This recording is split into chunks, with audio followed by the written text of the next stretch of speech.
لا ورب العرش جس کو جو ملا ان سے ملا، بٹتی ہے کونین میں نعمت رسول اللہ کی، عرش حق ہے مسند رفعت رسول اللہ کی، سبحان اللہ، دیکھنی ہے واہ سبحان اللہ، حشر میں عزت رسول اللہ کی۔ سبحان اللہ۔ دیکھیے اعلیٰ حضرت نے بہت بھاری جملے ارشاد فرمائے یہاں پہ کہ اللہ کی قسم، لا ورب العرش، 2 مرتبہ قسم فرما رہے ہیں، قسم 2 مرتبہ کھا رہے، لا ورب العرش، اللہ رب عرش کی رب کی قسم، جس کو جو ملا، جس کو بھی جو کچھ بھی ملا ہے ان سے ملا، سرکار ہی کے صدقے میں ملا ہے۔ کیوں؟ اس لیے کہ بٹتی ہے کونین میں، دنیا میں اور آخرت میں جو نعمت بٹتی ہے یہ حضور کے توسل سے بٹتی ہے، بٹتی ہے کونین میں نعمت رسول اللہ کی۔ اب ایک اور سوال، یہ کیسے ممکن ہے؟ اعلیٰ حضرت یہ کہاں سے دلیل لائے کہ حضور ہی کے صدقے میں دنیا میں بھی نعمت ملتی ہے اور آخرت میں بھی حضور کے صدقے میں نعمت ملتی ہے؟ تو اب دیکھیں کن کو کیا کیا حضور سے ملا ہے۔ اللہ کے نبیوں کو نبوت حضور علیہ الصلوۃ والسلام کے ذریعے ملی، رسولوں کو رسالت نبی پاک صلی اللہ علیہ وسلم کے صدقے میں ملی۔ اب آپ پوچھیں گے دلیل کیا ہے، تو آپ حافظ قرآن ہے تو میں پوچھوں گا کہ قرآن کریم میں یہ آیت ہے نا، وَإِذْ أَخَذَ اللَّهُ مِيثَاقَ النَّبِيِّينَ لَمَا آتَيْتُكُم مِّن كِتَابٍ وَحِكْمَةٍ، جس کا مفہوم یہ کہ اے حبیب یاد کرو جب اللہ نے نبیوں کی روحوں سے یہ عہد لیا تھا، نبیوں سے، وَإِذْ أَخَذَ اللَّهُ مِيثَاقَ النَّبِيِّينَ، نبیوں سے اللہ تعالیٰ نے یہ عہد لیا کہ جب تمہارے درمیان میرا رسول آئے تو لَتُؤْمِنُنَّ بِهِ، تم ضرور ان پر ایمان لاؤ گے، وَلَتَنْصُرُنَّهُ، تم ضرور ان کی مدد کرو گے۔ اب پہلا سوال تو میرا یہ ہے کہ اللہ ہی نے سب کو بھیجا ہے نبیوں کو، اور اللہ ہی نے ہمارے آقا کو آخر میں بھیجا، تو اللہ کا علم تو ازلی ہے نا، اللہ کو بعد میں تو کسی نے علم نہیں دیا۔ اللہ کا علم، اس کی صفات، جیسے وہ ذات ازلی ابدی قدیم ایٹرنل ہے، اسی طرح صفات بھی ایٹرنل ہے، ازلی ابدی قدیم، تو جو علم ہے وہ ازل سے ہیں۔ تو اللہ کو تو معلوم ہے کہ وہ اپنے حبیب کو آخر میں بھیجے گا، لیکن یہ کیوں فرمایا نبیوں کی جماعت سے؟ مثال کے طور پہ اے آدم تمہارے درمیان میرا رسول آئے تو ایمان لانا اور ضرور مدد کرنا، اے موسیٰ تمہارے درمیان آئے تو ایمان لانا اور ضرور مدد کرنا۔ تو اس میں حکمت یہ ہے، اعلیٰ حضرت نے بھی اس پر تبصرہ فرمایا کہ وہاں حکمت یہ ہے کہ اے نبیوں کی جماعت، میں تو جانتا ہوں کہ میرے حبیب کو آخر میں بھیجوں گا، لیکن بات اصل میں یہ ہے کہ تمہیں جو نبوت دی ہے وہ انہی کے صدقے میں دی ہے۔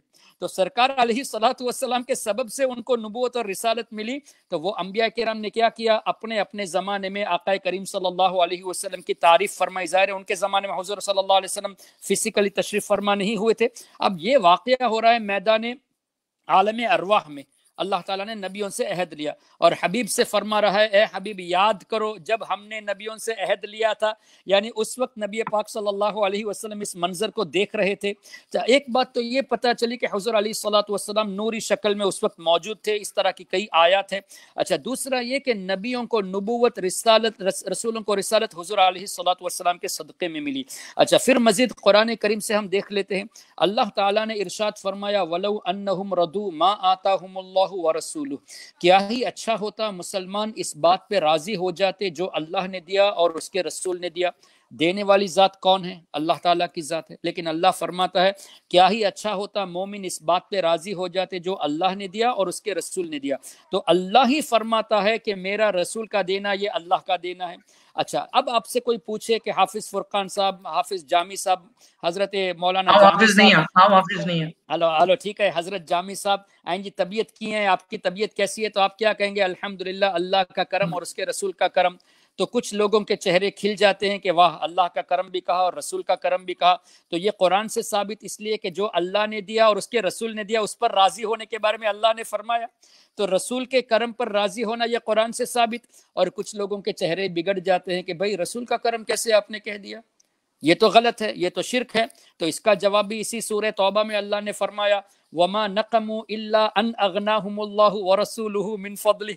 منافقوں کو کون سی چیز بری لگی؟ یہی نہ کہ اللہ نے مسلمانوں کو بے نیاز کیا اور رسول نے بے نیاز کیا، حالانکہ بے نیاز کرنے والی ذات اللہ کی ہے، اللہ فرماتا ہے رسول نے بے نیاز کیا. تو آج کے بعد کوئی آپ سے پوچھے اور آپ جواب دے اللہ اور اس کے رسول کا کرم ہے، تو جو چہرہ جس کا کھل اٹھے سمجھ لینا صحابہ کے طریقے پر ہے، اور جس کا چہرہ بگڑ جائے سمجھ لینا منافقوں کے طریقے پہ وہ چلتا ہے.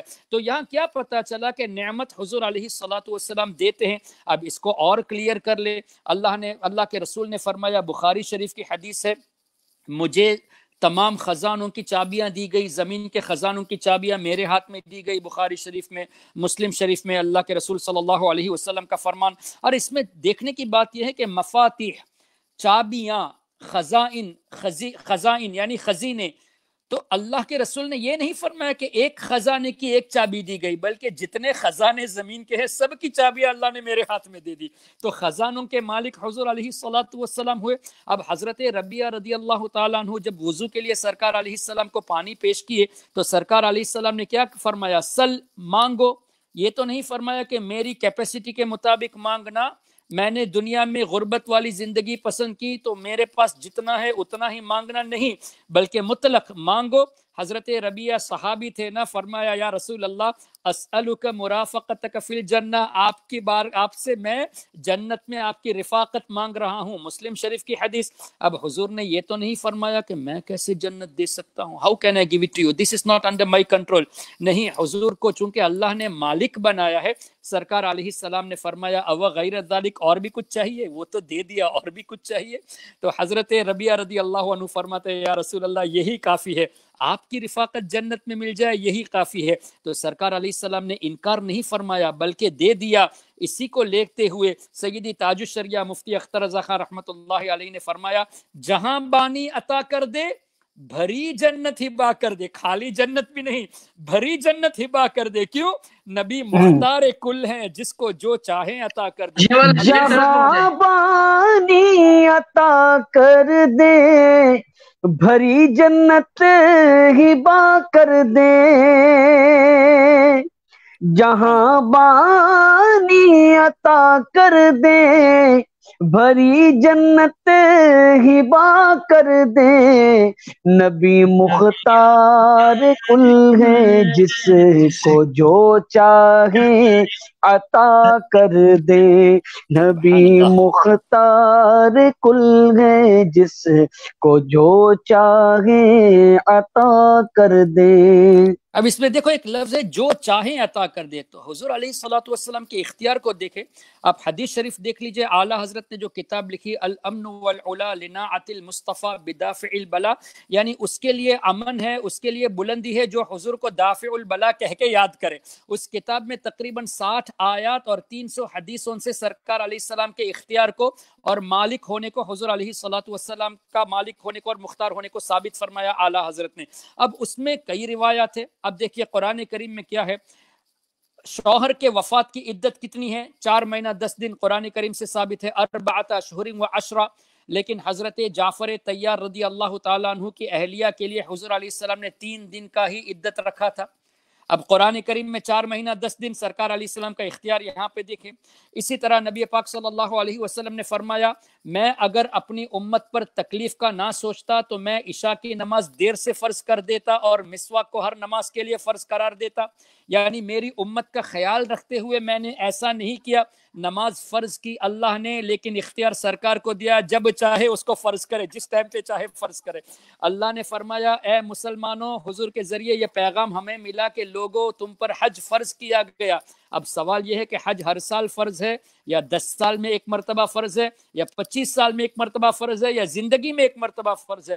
تو ایک صحابی نے عرض کی یا رسول اللہ صلی اللہ علیہ وسلم کیا ہر سال فرض ہے؟ ہمارے آقا صلی اللہ علیہ وسلم نے سکوت اختیار فرمایا. یا ایھا الذین آمنوا لا تسألوا عن اشیاء ان تبد لکم تسؤکم. اس آیت کریمہ کے تحت آپ کو یہ روایت مل جائے گی، حدیث میں ہے. تو حضور نے سکوت اختیار فرمایا. دوبارہ صحابی نے پوچھا یا رسول اللہ کیا ہر سال فرض ہے؟ دوبارہ سکوت اختیار فرمایا. جب غالباً تیسری مرتبہ پوچھا تو حضور نے فرمایا لو قلت نعم، اگر میں ہاں کہہ دیتا، لوجبت، ضرور تم پر ہر سال واجب ہو جاتا. کیا حدیث میں یہ آیا کہ حضور نے یہ فرمایا ہو کہ ٹھہرو جبریل علیہ السلام جب دوبارہ وحی لینے کر آئیں گے تب میں ان سے پوچھوں گا، وہ اللہ سے پوچھ کے بتائیں گے کب فرض ہے، سال میں ایک مرتبہ یا زندگی میں ایک مرتبہ نہیں۔ انسٹنٹلی جواب دیا کہ اگر میں ہاں کہہ دیتا تو ہر سال فرض ہو جاتا، اور اپنے علم غیب کا بھی اظہار فرما دیا کہ اے میرے امتیوں تم اس کو ہر سال نہیں کر پاؤ گے۔ تو سرکار علیہ السلام کا اختیار دیکھیں، حج اللہ نے فرض فرمایا، لیکن کب فرض ہے یہ حضور کی زبان پر ڈیپینڈ کرتا ہے، میں ہاں کہہ دوں تو ہر سال فرض ہو جائے گا۔ اس طرح کتنی باتیں ایسی ہیں، جیسے حضرت خزیمہ رضی اللہ عنہ ایک مرتبہ سرکار کی بارگاہ میں تشریف لائے، حضور علیہ الصلوۃ والسلام کا ایک یہودی سے ڈیلنگ ہوئی تھی، یہودی پھر گیا اور اس نے کہا کہ آپ گواہ پیش کریں۔ حضرت خزیمہ کا آنا ہوا، سرکار علیہ السلام سے پوچھا یا رسول اللہ کیا میٹر ہے یہ حدیث کا مفہوم؟ تو حضور علیہ السلام نے فرمایا میں نے اس سے ڈیلنگ کی تھی، یہ پھر رہا ہے، یہ کہہ رہا ہے کہ گواہ پیش کرو اور میرے پاس بظاہر کوئی گواہ ہے نہیں۔ تو حضرت خزیمہ نے کیا فرمایا، یا رسول اللہ صلی اللہ علیہ وسلم میں گواہی دیتا ہوں کہ آپ نے ڈیلنگ کی ہے۔ جب گواہی پیش کی گئی تو یہودی نے مان لیا، بات ختم ہو گئی۔ جب بعد میں پوچھا گیا کہ آپ تو تھے نہیں، گواہی کیوں دی؟ تو فرمایا کہ یا رسول اللہ صلی اللہ علیہ وسلم میں نے جنت کو نہیں دیکھا، آپ نے فرمایا جنت پر ایمان لایا، میں نے رب کو نہیں دیکھا، آپ کے فرمانے پر اللہ کو ایک مانا، تو یہ معاملہ کون سی بڑی بات ہے، آپ نے فرما دیا تو یقیناً جو آپ نے فرمایا وہ حق ہے۔ تو اب قرآن کریم میں کیا ہے، کسی معاملے میں دو گواہ ہونے چاہیے، دو مرد گواہ ہو یا ایک مرد اور دو عورت، لیکن سرکار علیہ السلام کا اختیار کیا ہے، فرماتے ہیں کہ آج کے بعد خزیمہ جس چیز کے لیے گواہی دے گا، ایک اکیلے کی گواہی دو کے برابر ہے۔ تو یہاں بھی سرکار علیہ السلام کا اختیار ہے۔ تو کہنا کا مطلب یہ ہے کہ حضور علیہ الصلوۃ والسلام کو اللہ تعالیٰ نے مختار بنایا ہے، اور حضور علیہ الصلوۃ والسلام نے سب کو جس کو جو چاہا وہ عطا فرما دیا۔ تو تمام نعمتیں اللہ کی سرکار کے ذریعے، خزانے ان کے ہاتھ میں۔ پھر بخاری شریف کی ایک اور حدیث جو 5 یا 6 جگہ پہ بخاری شریف میں ہے، واللہ یعطی انما انا قاسم، اللہ دیتا ہے میں ہی تقسیم کرنے والا ہوں، I am the distributor۔ وہابیوں نے ترجمہ یہ کیا اللہ دیتا ہے میں تو خالی بانٹنے والا ہوں، خالی بانٹنے والا ہوں نہیں ہے، میں ہی بانٹنے والا ہوں، اللہ کی تمام نعمتیں میرے ہی ذریعے بٹتی ہے۔ اب مجھے بتائیے، قرآن سے ثابت ہوا کہ نبیوں کو نبوت اللہ کے رسول کے توسل سے ملی، اولیاء کو ولایت حضور کے توسل سے ملی، صحابہ کرام کو اختیار حضور علیہ الصلوۃ والسلام سے جو ہے نا جنت ملی، اور ویسے ایسے کمالات ملے۔ اب یہ سوال پیدا ہوگا کہ یہ جنت والی حدیث ضعیف ہو سکتی ہے، اس لیے کہ فضیلت کی بات آتی ہے تو ضعیف یاد آ جاتا ہے، جبکہ مسلم شریف کی حدیث ہے۔ قرآن کریم کو تو کوئی ضعیف کہے گا تو کافر ہو جائے گا۔ اللہ نے فرمایا سورہ توبہ کی غالباً آیت، ہاں سورہ توبہ کی، ان اللہ اشترى من المؤمنین انفسهم واموالهم بان لهم الجنہ، جس کا مفہوم یہ کہ اللہ تعالیٰ نے مومنوں سے جنت مومنوں کو بیچ دیا، مومنوں کے مال اور جان کے بدلے میں۔ اب مجھے بتائیے، اللہ فرماتا ہے کہ اللہ تعالیٰ مومنین کی جان اور مال کے بدلے میں جنت دے دی، تو بدلے میں دے دی اس کا مطلب اللہ نے جنت کا مالک بنا دیا مومنوں کو۔ تو جب مومن جنت کا مالک بن سکتا ہے تو نبی پاک صلی اللہ علیہ وسلم کو مالک جنت کہنا یہ کون سی تمہارے عقل میں مطلب اندھا پن آ گیا ہے کہ تم حضور کو مالک نہیں مانتے؟ تبھی تو اعلیٰ حضرت نے فرمایا نا میں تو مالک ہی کہوں گا کہ ہو مالک کے حبیب، یعنی محبوب و محب میں نہیں میرا تیرا۔ اور پھر استاد زمن شہنشاہ سخن مولانا حسن رضا خان کیا خوب فرماتے ہیں، کنجی تمہیں دی اپنے خزانوں کی خدا نے، کنجی تمہیں دی اپنے خزانوں کے خدا نے، محبوب کیا مالک و مختار بنایا۔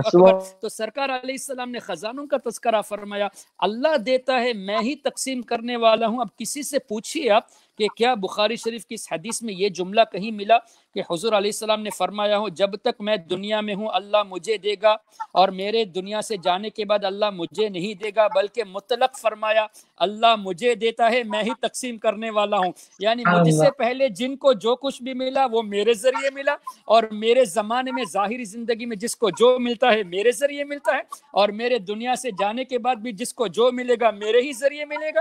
صرف اتنا نہیں، آخرت میں بھی جو اللہ کی نعمت ہوگی وہ میرے ذریعے بٹے گی۔ اب اس سلسلے میں اب آئیے ہم دوبارہ جاتے ہیں وہابیوں کے امام ابن تیمیہ کے شاگرد کی طرف، جو ابن قیم الجوزیہ ہے۔ میں اس لیے بار بار ان کا تذکرہ کر رہا ہوں کہ لوگ ہمارے بزرگوں کی تو نہیں مانتے، کم سے کم ان کے بزرگوں کی تو مان لے۔ تو ابن تیمیہ کا شاگرد ابن قیم جوزیہ کی ایک کتاب ہے زاد المعاد، اس میں جمعہ کے باب میں درود شریف کا باب باندھا ہے، اور اس میں ایک جملہ یہ لکھتے ہیں کہ دنیا میں اور آخرت میں۔ اب وہ جملے پر غور کیجئے گا، ابن قیم جوزیہ جو ابن تیمیہ کا شاگرد ہے، کتاب کا نام ہے زاد المعاد، میرے پاس اسکرین شاٹ بھی موجود ہے، اس میں لکھتا ہے کہ دنیا میں اور آخرت میں جس امتی کو جو کچھ ملتا ہے حضور کے ہاتھوں سے ملتا ہے۔ یہ وہابیوں کے امام ابن تیمیہ کا شاگرد لکھتا ہے، امتی کو دنیا میں اور آخرت میں، یعنی کونین، تو دنیا میں جو کچھ ملتا ہے وہ بھی حضور کے ہاتھ سے ملتا ہے، آخرت میں جو کچھ ملے گا وہ بھی حضور علیہ السلام کے ہاتھ سے ملے گا۔ تو وہابیوں کے امام کے شاگرد نے کہہ دیا، ارے وہابیوں تم ہمارے بزرگوں کی نہیں مانتے، کم سے کم تمہارے بزرگوں کی مان لو۔ اب کیا پتا چلا وہ نہ ہمارے بزرگوں کی مانتے ہیں نہ ان کے بزرگوں کی مانتے ہیں، یہ منمانی کرتے ہیں، تو منمانی کرنے والے کے لیے اسلام میں کون سی جگہ ہے بھائی؟ تو اب سنیے، وہابیوں کے امام نے بھی قبول کر لیا، اب ظاہر حدیث میں ہے تو قبول کرنا ہی پڑے گا، واللہ یعطی انما انا قاسم، پھر خزانے سرکار علیہ السلام کے ہاتھ میں دے دیے گئے، اور قرآن سے مومن کا جنت کا مالک ہونا ثابت ہو گیا، اور اسی طرح حدیث شریف سے سرکار علیہ السلام نے حضرت ربیعہ کو جنت دے دی، اور ساتھ میں پوچھا کہ اور بھی کچھ چاہیے، عشرہ مبشرہ کو جنت کی بشارت دے دی، امہات المؤمنین کو جنت کی بشارت دے دی، امام حسن امام حسین کو جنتی نوجوانوں کا سردار بتا دیا، سیدہ فاطمہ الزہرا رضی اللہ عنہا کو جنتی عورتوں کی سردار بنا دیا۔ یہ اختیار نہیں تو اور کیا ہے؟ تو سرکار علیہ والسلام کے ان اختیار کو رکھ کر اعلیٰ حضرت فرماتے ہیں، جب حدیث سے ثابت، قرآن سے ثابت کہ حضور کے صدقے میں ہی سب کچھ ملتا ہے، تو قرآن اور حدیث سے ثابت ہے تو اس میں شک کی تو کوئی گنجائش نہیں نا۔ قرآن سے ثابت اور بخاری شریف مسلم شریف کی حدیث سے ثابت، تو شک کی تو کوئی گنجائش نہیں۔ تو اعلیٰ حضرت قرآن اور حدیث کی روشنی میں ہمارے ایمان کو مضبوط کرتے ہیں کہ نہیں شک مت کرنا، لا ورب العرش، بقسم اللہ کی، جس کو جو ملا ان سے ملا، بٹتی ہے کونین میں نعمت رسول اللہ کی۔ اور اس کو اور دوسرے انداز میں سیدی سرکار مفتی اعظم ہند رحمت اللہ علیہ فرماتے ہیں، بتا دے کوئی کسی اور سے بھی کچھ پایا، بتا دے کوئی کسی اور سے بھی کچھ پایا، جسے ملا جو ملا وہ ملا مدینے سے، اور وصل مولا چاہتے ہو تو وسیلہ ڈھونڈ لو، بے وسیلہ نجدیو ہرگز خدا ملتا نہیں۔ تو یہ اعلیٰ حضرت کے کلام، بزرگوں کے کلام، یہ قرآن اور احادیث کے موافق ہے۔ الحمدللہ یہ اللہ کا کرم ہے کہ اعلیٰ حضرت جیسی عظیم ہستی کے ذریعے اللہ نے ہمارے ایمان و عقیدے کی حفاظت فرمائی۔